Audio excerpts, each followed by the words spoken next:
천국의 족보 세미나 다니엘과 요한계시록입니다. 기쁘고 즐거운 나라 메시아 왕국 천년왕국 오늘은 13번째 영상입니다.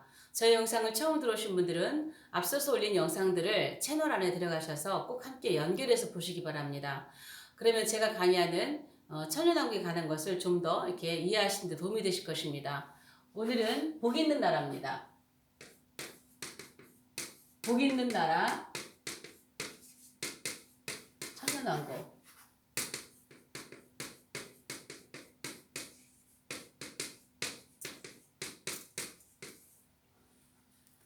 예전에 이렇게 계시록을 읽으면 항상 두려웠어요. 그냥 계시록만 잡으면 이렇게 순서가 돼서 계시록을 읽으려고 하면 항상 두렵고 무서운 거예요. 더군다나 16장 정도 가면 정말 어떻게 이런 일이 있을 수 있을까? 어떻게 이런 시대를 살까? 그런 두려움이 있었습니다. 그래서 차라리 계시록의 모든 내용들이 이게 다 상징일 거야. 또 다 상징이었으면 좋겠다. 어떤 분은 상징이라고 그러고 어떤 분은 실제라고 할 때에 차라리 상징이었으면 좋겠다. 그리고 또 상징이라고 말씀하시는 분들 얘기 드리면 이게 위안이 되는 거예요. 그럼 그렇지. 어떻게 이런 일이 실제 있을 수 있나. 이러한 생각들을 했었습니다. 그러나 계시록은 너무너무 복 있는 책입니다. 얼마나 복되고 복된 책인지 몰라요. 마지막 때를 살아가면서 두려움과 떨림으로 살 것이 아니라 마지막 때를 준비하게 하는 책이에요. 정말 예수님의 보혈의 공로로 인하여 정말 그분의 그 보혈의 공로로 인해서 우리가 복된 나라에 들어갈 수 있도록 마지막 때를 준비하게 하는 책이에요. 그런데 계시록을 푸는 대부분의 해석이 지금 이 7년 동안에 인, 나팔, 대접의 모든 사건이 다 쏟아 부어지는 걸로 얘기를 하죠. 그래서 왜 이 7년이 대환란이냐, 대환란이잖아요, 대환란. 대환란 하면 너무 두렵고 떨리잖아요. 그러면 이 대환란에 초점을, 포인트를 어디다가 둬야 될까요? 자, 이런 징조의 사건들이 막 쏟아지면서 막 3분의 1, 4분의 1, 전 지구의 3분의 1, 전 지구의 막 4분의 1이 다 죽고, 나팔부터 3분의 1, 3분의 1 나오잖아요. 그러니까 3분의 1 다 죽고, 막 땅이 다 3분의 1, 바다가 3분의 1, 사람도 3분의 1. 그러니까 어마어마하게 무서운 사건들이 일어나기 때문에 대환란이라고 얘기하는, 거기에 초점을 맞추는 경우가 많이 있어요. 그러나 여러분, 생각을 해보자고요. 대환란의 주범이 누군가요? 왜 대환란인가요? 대환란의 주범이 왜 대환란인가요? 이유가, 이 대환란의 주범은요, 짐승이에요. 적그리스도. 이 짐승이 성도를 지금 핍박하는 거란 말이에요. 대환란에. 이런 사건들이 막 쏟아져서 대환란이 아니에요. 제가 계시록을 지금 아직 인나팔 이런 건 들어가지 않았지만, 제가 주장하는 것은 앞에서 강의했지만 7인과 7교회가 함께 간다 그랬어요. 이미 전 세계적으로 이런 자연적인 사건들은 벌써부터 일어나고 있었다고요. 그리고 이미 우리는 7인 시대 안에 지금 들어와 있어요. 우리 지금 나팔 시대를 살고 있어요. 그런데 아직도 인도 안 떼어지고 나팔도 안 부러지고 7년 안에 다 이렇게 일어난다고 하면서 어마어마한 사건들 얘기하면서 전 세계적으로 이렇게 3분의 1이 죽고 3분의 1이 파괴되고 막 이렇게 하니까 이게 대환란이라는 거예요. 물론 적그리스도가 핍박을 하는 걸 얘기를 하긴 하죠. 그럼 어디에 더 중점을 두냐는 얘기죠. 이미 이런 사건들은 벌써부터 있었고요. 제가 앞에서도 얘기했지만 일반 징조들이에요. 전 세계적으로 일어나는 일반 징조들이고, 이 일반 징조들은 갈수록 강도가 세어지고 횟수가 많아지면서 갈수록 많아지는 거예요. 그리고 이것이 인과 나팔부터가 세계적인 사건이 아니거든요. 세계적인 사건으로 확대되는 것은 대접이에요, 대접. 인과 나팔은 지역적입니다. 지역적. 사건이 일어나고 있는 그 지역에서 3분의 1, 3분의 1, 4분의 1 이렇게 지역적인데, 여기서부터 전 세계로 퍼져가지고 어마어마한 사건들이 이 7년 안에 다 쏟아 부어짐으로 대환란 얘기를 하는 경우가 많이 있죠. 다 그렇진 않지만. 그러나 13장 대환란의 주범이 지금 이 짐승입니다. 짐승입니다. 그래서 제가 환란 전중, 이게 환란 전이냐 중이냐 끝이냐 요 중심을 계시록 13장에 짐승의 기점이 돼야 된다 그랬어요. 저도 물론 환란전을 얘기해요. 근데 환란전은 7년 전에 환란전을 얘기하는 게 아닙니다. 짐승이 등장하기 전이냐 후냐 이거라는 거예요. 그냥 계시록의 순서대로요. 그렇다면 여러분 보십시오. 대환란에서 일으키는 주법이 지금 짐승인데 짐승의 첫 번째 먹잇감이 성도란 말이에요. 대환란에서 지금 짐승의 활동의 주된 목표가 성도란 말이에요. 성도. 그러면 어마어마하게 짐승의 활동이 역할이 세지는 물론 하나님께서 허락하셨고 용으로부터 짐승의 그 모든 권세를 이양받고 성도를 핍박하는 이 어마어마한 이 대환란의 시기에 여기 짐승이라고요. 짐승 초점이 짐승이에요. 이런 사건들이 벌써부터 있었고 계속 오겠지만 짐승의 성도들을 얼만큼 전 세계를 핍박하고 교회를 핍박하느냐예요. 목배임 받기까지. 그러면 하나님께서 마지막 때 그토록 주님을 사모하고 깨어서 기도하고 정말 주의 나타나심을 사모하고 이렇게 살아가고 있는 하나님의 교회들을 짐승에게다 왜 내줄까요? 환난을 통과를 주장하시는 분들요. 왜 꼭 단 한 번만 휴거와 부활이 있다. 환난을 통과해야만 된다. 성경은 절대 환난전을 얘기하지 않는다. 물론 제가 말한 건 환난 여기가 아니라 그랬어요. 7년 언약 이전이 아니라 그랬어요. 계시록에는 환난 전, 중, 끝이 있단 말이에요. 저는 3번을 얘기하고 있습니다. 제 강의를 처음 듣는 분들은 이해하시지 못할 거예요. 제가 앞서서 휴거에 대해서 10편의 강의를 올려드렸습니다. 완벽한 건 아니지만 어느 정도 제가 나름대로 정리한 것들을 올려드렸습니다. 왜 준비된 하나님의 성도들을 그의 백성들을 그의 자녀들을 그 사랑하는 하나님의 자녀들을 왜 짐승의 손에 내주겠냐고 이 환난 때. 왜 짐승의 손에다가 왜 밀어 넣겠냐는 것이죠. 왜 꼭 환난을 통과해야만 하는 것이죠. 그럼에도 불구하고 환난을 통과하는 성도들도 있다라는 거예요. 환난을 통과하는 성도들도. 그러나 정말 왜 주님이 깨어라, 왜 준비하고 깨어있어라, 왜 자꾸 얘기를 했겠어요. 왜 자꾸 깨어라, 왜 준비해라. 왜 그랬겠어요? 짐승의 손에 넘어가지 않게 하려고요. 이 짐승이 활동하는 이 시기에 들어가지 않게 하려고 깨어라 준비해라 깨어라 준비해라 그렇게 얘기를 하신 거 아니겠어요? 그리고 깨어서 준비하고 있는 사람들을 왜 여기다 집어넣냐는 것이죠. 계시록은 정말 마지막 때 우리가 마지막 때를 인식하고 깨어서 준비하고 정말 그러한 마음으로 마지막 때를 살게 우리에게 길을 안내하는 책이에요. 그리고 정말 여기에 들어가지 않도록 이 환란에 이 짐승이 여기에 들어가지 않도록 준비시키는 복 있는 책이란 말이에요. 준비시키는 복 있는 책. 그래서 그 말씀들만 따라가면 우리는 짐승의 손에 던져지지 않아요. 던져지지 않습니다.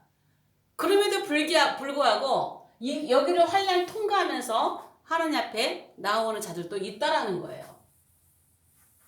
아니 예수님께서 준비하라고 그렇게 깨어있으라고 해놓고 깨어있어 준비하는 사람들을 왜 짐승의 손에 집어넣느냐는 거기다 그냥 하나님께서 던지느냐는 거죠. 신부래매요. 깨어있는 사랑하는 신부를 신랑이 왜 적에게 던져주겠습니까? 저는 그럴 수는 없다고 봐요. 그래서 분명히 성경에서 환난 전이 있습니다. 물론 계속 말씀하지만 7년 언약 이전의 환난 전은 아닙니다. 계시록에 짐승이 등장하는 7번째 나팔이 분 이후에 그게 휴거의 원칙입니다. 휴거를 푸는 휴거라고 말할 수 있는 것은 성경의 말씀대로 7번째 마지막 나팔이 불어야 됩니다. 거기서부터 일어나는 것이 환난 전중 끝인데 환난 전중을 가르는 그 기점은 대환란의 주법인 짐승 적그리스도가 등장하느냐 하지 않느냐 그것이라는 것이죠. 자, 그러면 우리가 환란에 들어가지 않도록 마지막 때 깨어서 우리가 살 수 있도록 주신 복에 대한 말씀이 계시록에는 7번 나옵니다. 자, 7회 나타나는 복입니다. 복. 7번이나 우리에게 말씀을 하세요. 완벽한 수죠. 자, 첫 번째 보면 계시록 1장 3절 우리가 너무나 많이 하는 말씀이죠. 이 예언의 말씀을 읽고 듣고 지키는 자가 복이 있다 그러죠. 지키는 자가 복이 있다. 자, 우리 이 말씀을 너무 많이 들었으니까 넘어가 될 것 같아요. 물론 이 예언의 말씀은 성경 전체를 말씀하기도 하겠지만 1차적으로는 요한계시록일 것입니다. 요한계시록이 말씀하고 있는 것을 우리에게 이정표로 정확하게 주신 말씀을 읽고 듣고 그 말씀을 지키고 나가는 자에게 복이 있다고 하는 것이요. 왜? 이제 요한계시록이 마지막 끝나는 그 시간인지 끝의 점은 우리에게 준비하신 새하늘 새 땅, 메시아왕국, 천연왕국이 있기 때문이죠. 자, 두 번째는요. 계시록 14장 13절인데요. 여기서 뭐라 하냐면은 주 안에서 죽는 자가 복이 있다라고 하고 있어요. 복. 자, 저는 계시록이 지극히 순서적이라고 계속 강조하고 있습니다. 계시록이 지극히 순서적이에요. 왜 하나님은 계시록을 순서적으로 주셨을까요? 지금의 대부분의 해석은 계시록은 섞여 있다고 봅니다. 섞여 있다고 봅니다. 구조적으로 어떻게 섞여 있다고 하는데 저는 지극히 요한계시록은 순서적이라는 것을 강조하고 또 강조합니다. 하나님이 우리를 이 마지막 책을 주실 때 미로처럼 섞어놓고 앞뒤로 갔다 뒤로 갔다 이렇게 한다면 우리가 길을 찾아갈 수 없어요. 여러분 미로 길 잘 찾으세요? 저는 미로 길을 한 번도 찾아본 적이 없어요. 어려워요. 정말 그렇게 섞어놓은 것은 정말 특별하게 정말 하나님의 음성을 직접 듣는 사람이라든가 정말 비상한 분이시라든가 정말 공부를 많이 하신 분들이라든가 어떻게 이런 분들이 풀을 뭘까? 우리 일반인들은 성경을 읽어서 알 수가 없는 거예요. 읽고 듣고 지키면서 말씀을 알 수가 없어요. 그리고 마지막 때 이 요한계시록의 말씀이 너무나 많은 미혹이 있기 때문에 하나님은 순수적으로 주신 거예요. 순서적으로 우리가 읽고 듣고 하면 그 순서만 따라가면 우리가 이정표를 볼 수가 있어요. 아, 어느 때 무슨 일, 어느 때 무슨 일 이걸 우리가 알 수 있도록 주신 것이 계시록이라는 것이요. 그리고 14장은 어디냐면요. 지금 첫 번째 휴거가 일어났어요. 12장에서. 그리고 14장에서 첫 번째 휴거자들이 모여있는 장소가 보여요. 시온산 그리고 하나님의 보좌. 시온산에서 어린 양과 함께 그 다음에 하나님 보좌 앞에서 새 노래를 부르고 있는 이 두 무리들이 나타난다 그랬어요. 그리고 나서 이제는 그 뒤에 포도심판 이야기가 나오는, 포도심판이 아니고 그 뒤에 이제 천사들이 새 천사가 나타나서 하는 말씀이 있어요. 그런데 세 번째 천사가 하는 말이에요. 세 번째 천사가 하는 말이 길게 얘기를 하고 있습니다. 세 번째 천사가 하는 말의 주 요점이 뭐냐면 표받지 말라 이거예요. 짐승표 받지 말아라.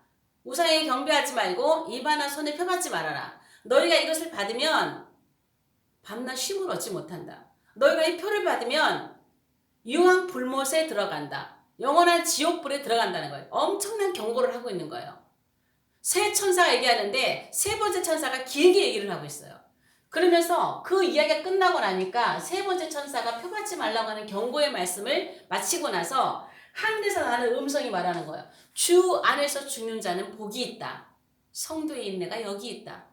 너희가 목숨을 내놓는 한이 있을지라도 너희가 표를 받지 말아라. 너희가 죽을지라도 생명을 잃게 될지라도 표를 받지 말라고 경고하는 거예요. 그러면서 주 안에서 죽는 게 복이 있어. 차라리 죽어. 차라리 표 받지 말고 차라리 죽어라. 그렇게 죽는 자 주 안에서 그냥 복이 있다. 왜? 이 사람들은 마지막에 부활할 거니까요. 환난을 통과하면서도 지금 이제 두 번째 대대적인 휴거를 앞두고 있는 거예요. 이제는 계시록 12장에서는 소수가 휴거를 했어요. 비밀 휴거라고 하는 소수가 휴거를 했어요. 그런데 이때는 곡식 추수로 이제 14절, 여기 13절이죠. 14절에서부터 곡식을 추수하는 대다수의 많은 사람들이 올라가는 휴거를 앞두고 있으면서 인내하라는 거예요. 첫 번째 휴거가 끝나고 두 번째 휴거를 기다리고 있는 사람들에게 인내해라. 이제 머지않았다. 차라리 죽을지라도 표를 받지 말아라. 이렇게 경고하는 거예요. 주 안에 죽는 자는 복이 있다. 왜? 메시아왕국 들어갈 거니까. 복된 나라에 들어갈 거니까. 그 다음에 계시록 16장 15절에서 말씀하시는데 16장에서는요. 자기 옷을 지키는 자가 복이 있대요. 자기 옷을 지키는 자가 복이 있다 그래요. 자, 16장은요. 순서적으로 어디냐면요. 7째 대접을 붓기 바로 직전이에요.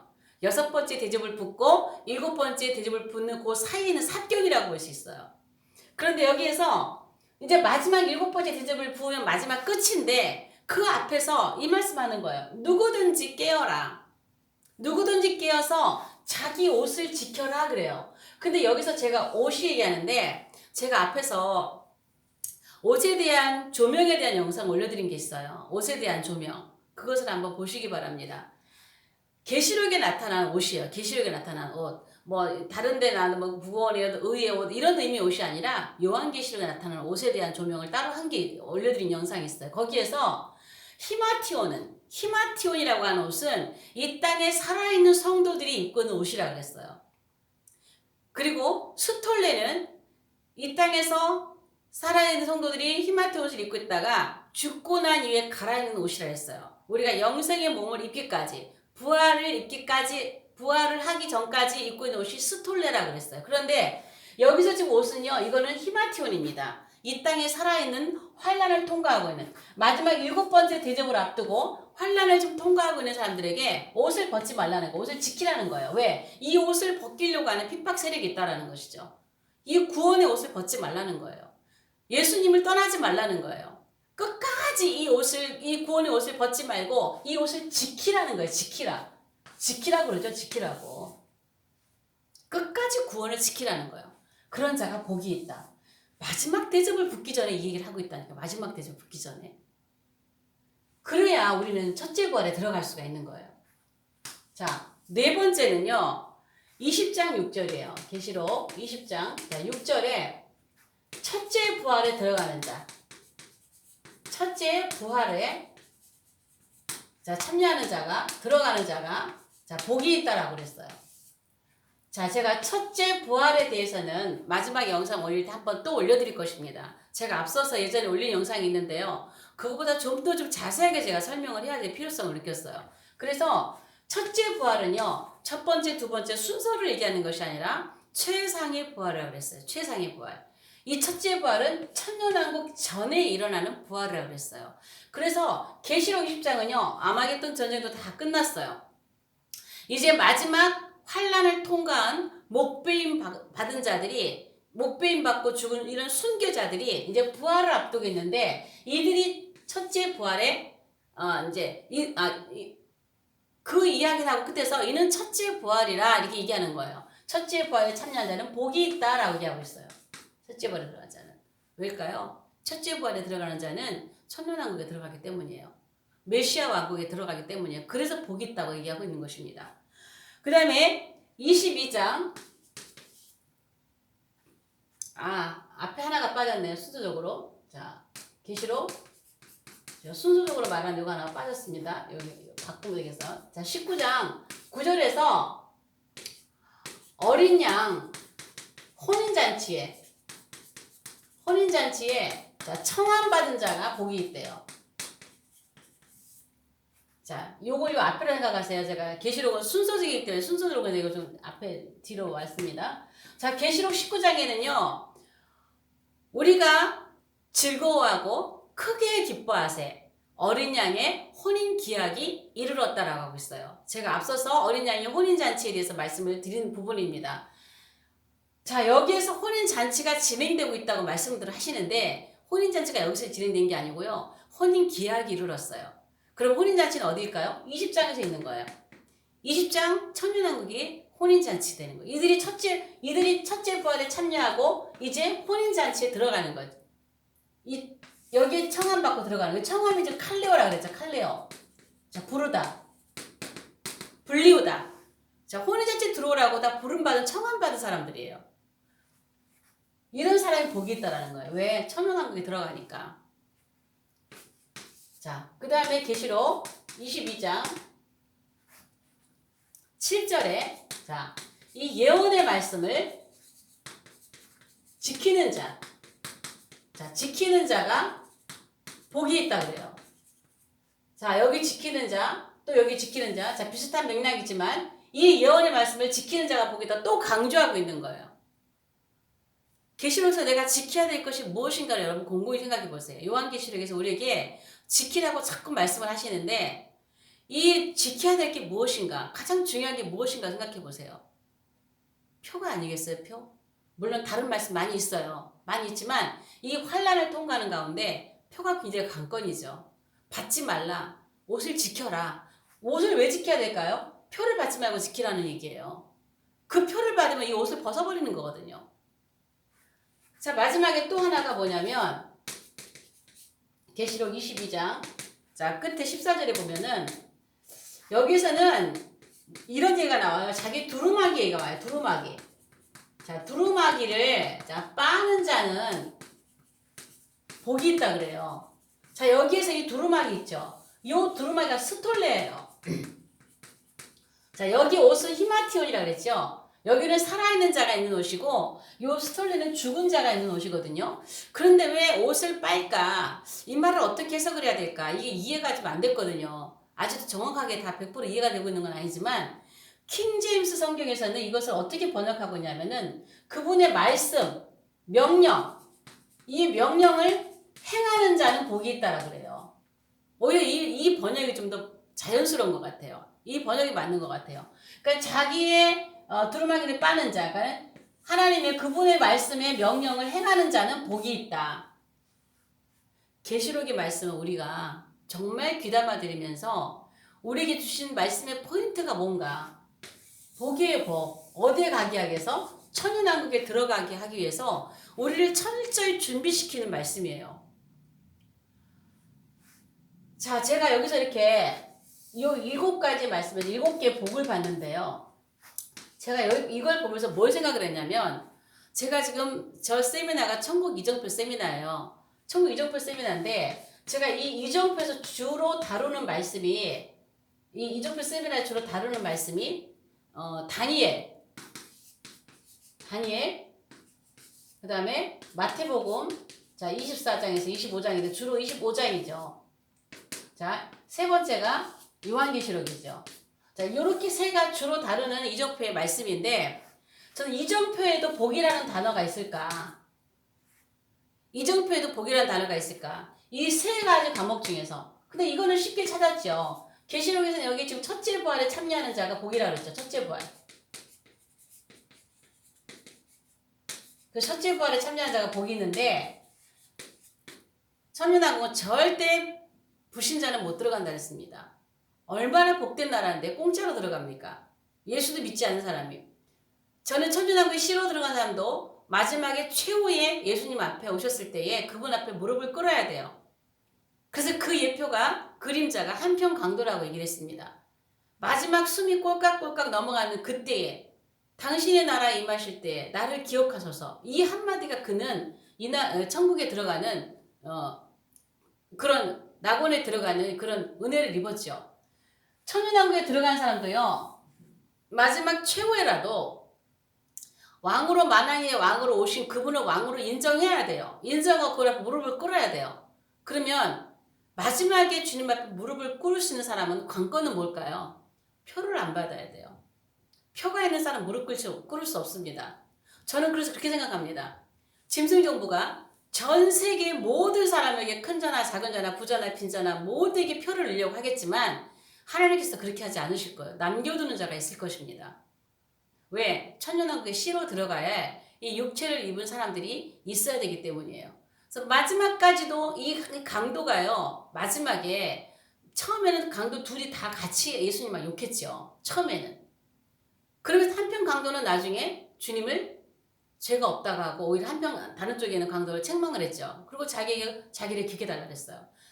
마찬가지로 마지막 아마겟돈 전쟁에 나오는 모든 이방 민족들이 처음에는 이스라엘과 주님을 대적했다 할지라도 마지막 최후 순간의 민족 심판대 앞에서 그분 앞에 무릎을 꿇는 사람들이 있을 만큼 표를 받지 않은 사람들이 있을 것입니다. 그러나 그 수는 지극히 작을 것입니다. 왜냐? 씨로 들어갈 사람들이기 때문이에요. 씨는 작잖아요. 씨가 많진 않잖아요.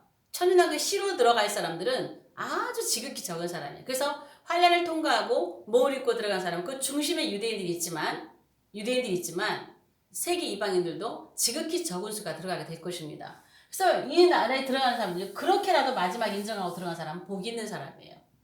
첫째 부활에 참여하는 자는 복이 있도다 그래요.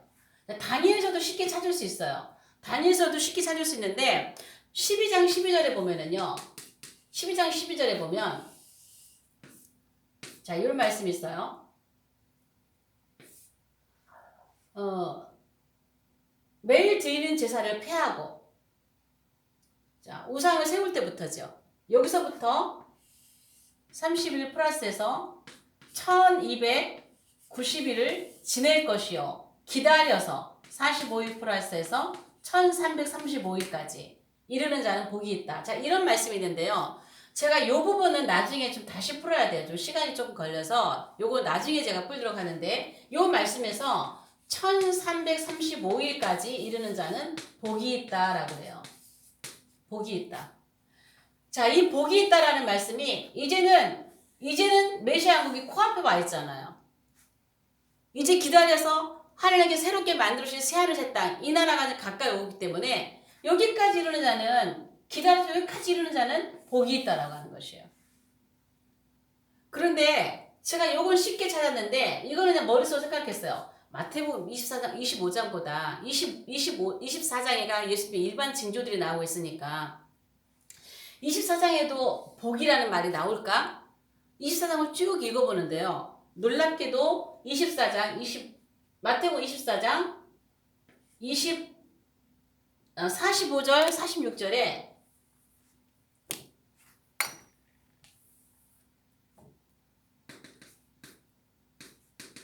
46절에 그런 말씀 나오는 거예요. 충성되고 지혜 있는 종이 되어 주인에게 그 집사람들을 맡아 때를 따라 양식을 나눠줄 자가 누구냐. 주인이 올 때 그 종이 이렇게 하는 것을 하는 것을 보면 그 종이 복이 있으리라. 자, 어떤 종이에요? 때를 따라. 자, 때에 맞는 양식. 이 양식을 주는 자가 주인이 오실 때에 복이 있다는 거예요.